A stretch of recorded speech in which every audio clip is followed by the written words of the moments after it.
دکتۆر سەرهەنگ قادر سوورچی سەرۆکی کۆمەڵایە پەرستارانی کوردستانی گەلمەدا دکتۆر تو گەلە بخێرەوە سەحەتت چوونە پیرۆز بێت پێویەیەکە هیچ جۆرە تووشی نەخۆشییانە بن دا کۆمەڵگەی هیچ نەخۆشیە گەلە بخێرەوە کەلم کە دکتۆر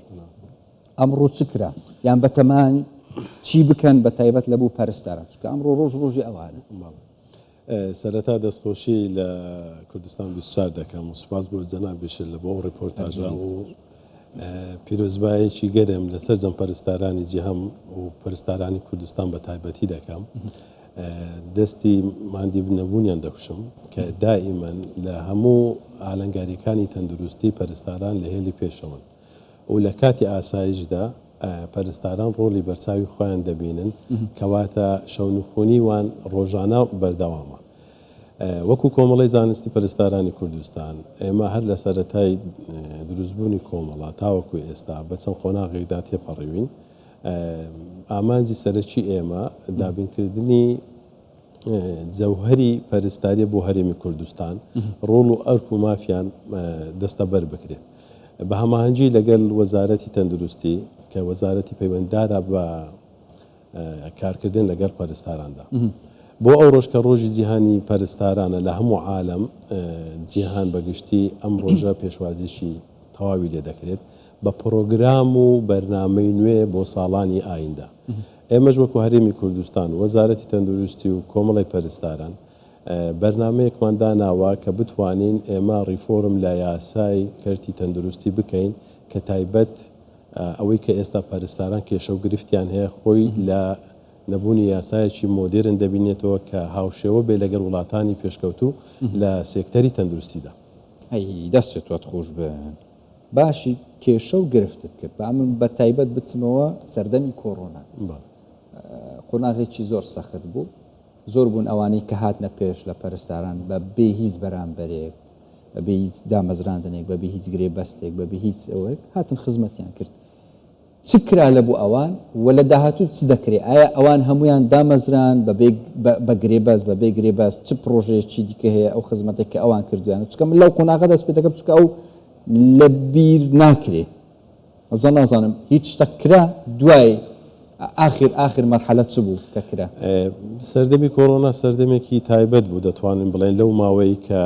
پەرستاران ڕۆلی خۆیان تێدا بینی ئێمە بەهۆی ئەو گرفتە ئابوووریانەی کە ڕوبەڕووی هەرێمی کوردستان و حکوومەتی هەرم بۆتەوە خۆت دەزانی بڕیاری دامەزراندن بە شێوەیەکی بەرچاو لە هەموو سێکتەرەکاندا ڕاوەستاوە بەڵام بە هەمانجی لەگەڵ وەزارەتی تەندروستی ئێمە توانیوانە بەشێک لەو پەرستارانە گرێبەستیان بۆ ئەنجام بدرێت بەشێکیش لە سێکتەرە تەندروستیەکان وەکو خۆبەخش کە ئارەزومەندانەیە بتوانن کاری خۆیان بکەن ئەوەی کە باسمان کرد لە داهاتوودا بەرنامەمان لە پێشە بە هاوکاری وەزارەتی تەندروستی و حکوومەتی هەرێمی کوردستان بەشێک لەو پەرستارانە دابمەزرێن بۆ پڕکردنەوەی ئەو فەراغەی کە هەیە ئەو بۆشایی کە هەیە لە سێکتەری تەندروستی ئەو بەشە باسکرێت چەند بن یان کەینێ ئێمە داماناوە لەگەر خۆت دەزانی لە قۆناغی دروستکردنی حکوومەتی هەرێمی کوردستانی خۆشبەختانە کابینە لە دوای کابینە ڕۆلی پەرستاران لە بەرچاو دەگرێت چونکە بەڕێزت دەزانی و هەموو لایەک دەزانن پیشەی پەرستاری پیشەیەکی مرۆڤ دۆستیە سەرڕای ئەوەی کە خۆنەویستانە کار دەکات شیعاری هەرە سەرچشمان فریشتەی میهرەبانین پەرستاری بەمانەی وەی پەرستار مرۆڤ دۆستیە بەبێ جیاوازی ڕەگەزی بەرامبەر و هەموو بیرروبۆچوونێکی مەثەلەن ئاینی نەتەوەیی پەرستار خزمەت بە مرۆڤ دەکات کەواتە ئێمە دەبێت بە هەمومان هاوکار بین ئەو بۆشایی کە هەیە لە سێکتەری تەندروستی ئێمە بتوانین بە بەرنامەیەکی ڕێک و پێک ئەو بۆشایە پڕ بکەینەوە چونکە هەر کاتێک پەرستار وەکو ئێستا لە ڕاپۆرتەکەش ئاماژت پێکرد مثلەن ڕێژەکەی بەرامبەر پێداویستی خەڵک نەبوو ئەو کاتە پرۆسەی خزمەتگوزاری تەندروستی بە ناکامی دەڕوە چونکە بۆ بنمونە بێهێنینەوە تۆ ئەگەر سەردانی نەخۆشخانەت کرد ئەو پەرستارە بەپێی پێویست خزمەتگوزاری تەندروستی پێشکەش نەکردی هاوشان لەگەڵ ئەو گروپەی کە لەگەڵی وەکو پزیشک و لایەنی پزیشکی سڕکە ئەوە سڕکردن و لایەنی اختصاسەکانی وەکو بایۆلۆجیست و ئەوانە ئەو کاتی خزمەتگوزاریەکە ناکامڵ دەبی ناتەواو دەبی بۆیە ئێمە بە هەمومان و بە خۆشحاڵیەوە حکوومەتی هەرێمیش لە هەوڵی ئەوە داین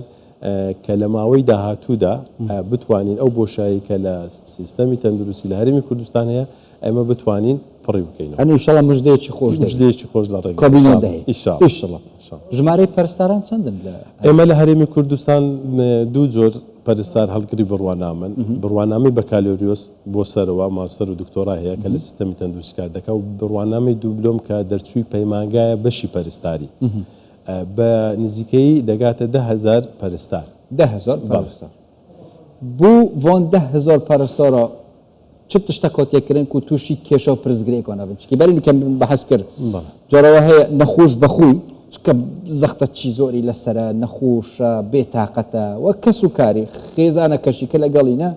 دایانەوێ بە باشترین شێوە خزمەتیان بکرێت جاری وا هەیە ئیتر لێک تێی نەگەیشتن دروست دەبی شەڕ دروست دەبی لەگەڵ پەرستارێک کە پەرستار لەوەیە بۆ ئەوەی خزمەت بکە بەڵام لێک تێگەیشتن دروست دەبی تشتە کرا بۆ ئەوەی پەرستار تووشی ئەو کێشانە نەبی یان یەکسەر ئێوە وەکو کۆمەڵی پەرستارانی کوردستان چۆن هەوڵ دەدەم بەرگری لە مافی پەرستار بکەم.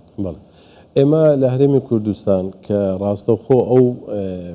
پێشنیارانی دێدینە وەزارەی تەندروستی ئەوان بەڕێنمایی دەری دەکەن بۆ سەرجەم نەخۆشخانەکان و سێکتەری تەندروستی بە شێوەیەکی گشتی. بنمونە مەثەلەن لە ماوەی ڕابردوودا لە ساڵانی ڕابردوودا ئەو کێشەی کە هەمان بووە زۆرترین کات پەرستار هۆکاری کێشە نەبووە نەخۆشەکەش هۆکاری کێشە نەبووە ئەوەی کە دەستنیشانمان کردووە کە سوکاری پێی دەڵێن هاوڵی نەخۆش کە سوکاری نەخۆش بووە کە بە ڕێژەیەکی زیاد لەگەڵ نەخۆش ئامادە لە کاتی مەثەلەن سەردانکردنیان بۆ لای نەخۆش یاخود لە حالەتی بردننی ئەو بە ڕێزەی کە پێویستی بە چارەسەری تەندروستی هەیە ئەوە دەبێتە هۆی ئەوەی کە پەرستار نەتوانێت بە شێوەیەکی تەندروست مامەڵە لەگەڵ نەخۆشەکەی بکات و خزمەتگوزاری تەندروستی پێشکەش بکات و بگاتە قۆناغی وەی کە چارەسەر بێت. بۆ ئەوە ڕێنمای تایبەت دەرچووە مەتەنە کاتی سەردانیکردنەکان دەستنیشان کراوە لە چ کاتێکدا دەستنیشان ینی هاوڵی نەخۆش یان کە سوکاری نەخۆش سەردانی نەخۆشخانەکان و نەخۆشەکەی خۆیان بکەن و جگە لەوەش هاوڵاتیانی خۆشەویست لە هەموو هەرێمی کوردستاندا ئەو بۆ چوونانەی کە هەیان بوو پێشترێ ئێستا کەم بۆتەوە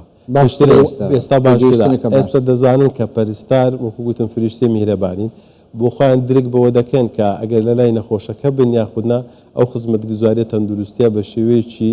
ستاندەرد و ڕێک و پێک پێشکەش بە نەخۆشەکان دەکرێت. گەورەترین کێشە چ بووە کە تووشی پەرستاران بووە لە مایە ڕابردوودا؟ ئەمە لە ماوەی ڕابردوودا من لە 2000 هەرستم ئەو کێشە کۆمەڵاتیانن ها کان نەخۆشیان هاوڵی نەخۆشەکە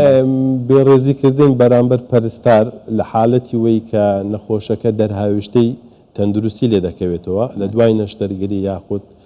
لە کاتی ڕوودانی پێکدادانی سیارە هاتوچۆ ئەو پەرستارانی کە لە نەخۆشخانە فریاکەوتنەکان پێشوازی لە نەخۆش دەکەن ئەو کە سوکاری نەخۆشە یعنی بە شێوازێک لە شێوازەکان وەکو بڵێ هەڵکوتانە سەر پەرستارەکانە ئەوە دەبێتە ڕادەی لێدان تا تهدید و ئەوان بەڵێ ئەوە خۆی دەبتە هۆی پێشرکردنی